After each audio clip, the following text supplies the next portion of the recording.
আসসালামু আলাইকুম প্রিয় বন্ধুরা, আজকে আমি আসছি আমার বাড়ির পাশেই একটা ধান ক্ষেত আছে।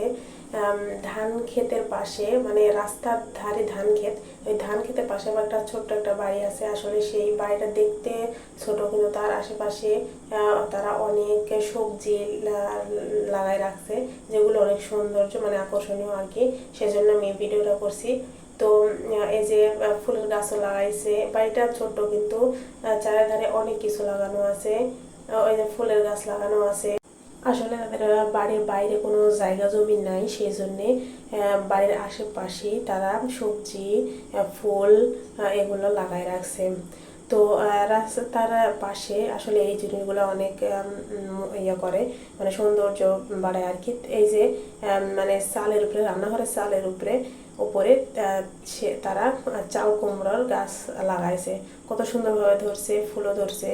তো এই রাস্তার ধারে এই সবুজ মনোরম পরিবেশগুলো ভালো লাগে দেখতে।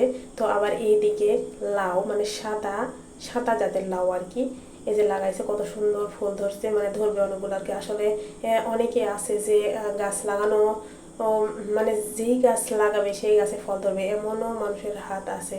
আবার কেউ লাগায়, তবে সেগুলোতে ফল ধরে না। মানে কিন্তু এমনও মানুষ আছে যারা গাছ লাগানো মাত্র কয়েকদিন পরেই গাছ ভরা ফুল এবং ফল আসে। তো এই বাড়ির মানুষেরও ঠিক তেমন কতগুলো মানে গাছ যাই লাগাক, কিন্তু সেই গাছের ফুল আসছে অনেক, আর ফুল আসা মানেই ফলও আসবে। তো অনেক সুন্দর। আসলে এই বাড়িটা ছোটোখাটো, তাদের জায়গা জমি না থাকার কারণে তারা এইভাবেই লাগাইছে আর কি। তো গ্রামের মানুষের সবজি কিনা লাগে না, তারা এইভাবেই চাষ করে। মানে জায়গা জমি না থাকলেও তার ভিতরেই তারা এগুলো তৈরি করে আর কি।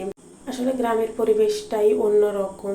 রাস্তাঘাট, ধান ক্ষেত, এগুলো নিয়ে আসলে গ্রামের সৌন্দর্য বৃদ্ধি করে। তো এইদিকে আবার লাগায় রাখছে এই যে ভেন্ডির গাছ। আসলে আমরা গ্রামে ঢেঁড়স বলি, আসলে এগুলো শহরে অন্যান্য দেশে ভেন্ডি বলে। আসলে এই ভেন্ডির গাছগুলো দেখতে অনেক সুন্দর হয়েছে। মানে শক্তি পেলে এই গাছগুলো এমনই হয়, আর যেগুলো শক্তি পায় না সেগুলো কেমন মরা মরা হয়ে থাকে। আসলে ভেন্ডির জাত অনেকগুলো থাকে, তো এগুলো ভিন্ন আসলে ভালো জাতের, সেজন্য গাছগুলো সুন্দর হয়েছে। আজকের মতো এ পর্যন্তই। সবাই ভালো থাকুন, সুস্থ থাকুন।